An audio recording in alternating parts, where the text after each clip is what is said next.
Mesdames et messieurs, bienvenue sur votre chaîne Zal TV. Tout de suite, le flash d'information.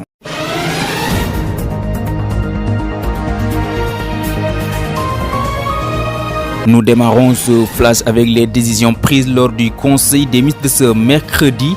Au titre des textes législatifs et réglementaires, le Conseil a examiné et adopté le plan de redressement présenté par Monsieur le Premier ministre Ousmane Sonko, le projet de loi portant création de l'Office national de lutte contre la corruption, le projet de loi portant statut et protection des lanceurs d'alerte, le projet de loi relatif à l'accès à l'information et le projet de loi sur la déclaration de patrimoine. Notons que ce plan de redressement sera présenté demain vendredi par le Premier ministre en présence du président de la République du Sénégal. Justice avec l'affaire Farba Ngom et Khadim Ba. La chambre d'accusation financière sera en audience demain vendredi pour statuer sur les demandes de liberté provisoire introduites respectivement par les conseils de Farba et de Khadim Ba.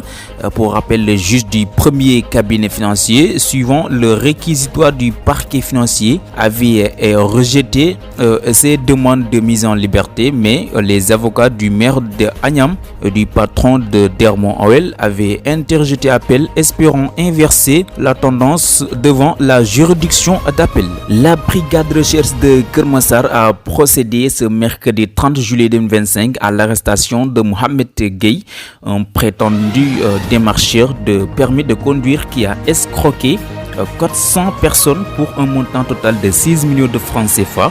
L'homme leur promettait des permis de conduire à prix social, mais n'a jamais tenu ses engagements. Il est poursuivi pour escroquerie et abus de confiance portant sur la somme de 6 millions de francs CFA au préjudice de 400 bénéficiaires ainsi que pour usurpation de fonction. Une autre arrestation aux Parcelles Assainies unité 15. Le commissariat d'arrondissement des Parcelles Assainies unité 15 a procédé dans la nuit du 29 au 30 juillet 2025 à l'interpellation d'un individu pour acte de contre nature sur mineur. Cette arrestation fait suite à l'intervention d'un habitant de la zone qui, revenant d'une séance de sport, a surpris l'individu en flagrant délit d'agression sexuelle sur un mineur sur la place située à hauteur de l'unité 15.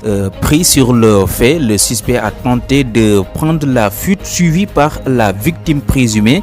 Grâce à une brève course-poursuite, le témoin est parvenu à maîtriser le mis en cause et à le conduire immédiatement au poste de police. Une enquête a été ouverte pour faire la lumière sur les faits. Parlons sur le conflit foncier à Sousoung. Selon des informations obtenues, les 7 personnes toujours en détention dans le cadre du conflit foncier à Sousoung ont bénéficié ce mercredi 30 juillet 2025 d'un nouveau retour de parquet. Cette mesure prolonge leur garde à vue sous contrôle judiciaire en attendant une décision définitive du procureur concernant leur sort. Concours général 2025. La cérémonie de remise des prix aux lauréats se tient aujourd'hui au Grand Théâtre National Doudou Ndiaye Coumba Rose sous la présence du président de la République Bassirou Diomaye Diakhar Faye. Terminons avec du sport. Afro-basket féminin 2025. Les Lions dominent le Rwanda 80 contre 38 et défie en quart de finale la Côte d'Ivoire, pays hôte. Le match jouera aujourd'hui à 18h GMT. Mesdames et messieurs, c'est tout pour ce flash d'information.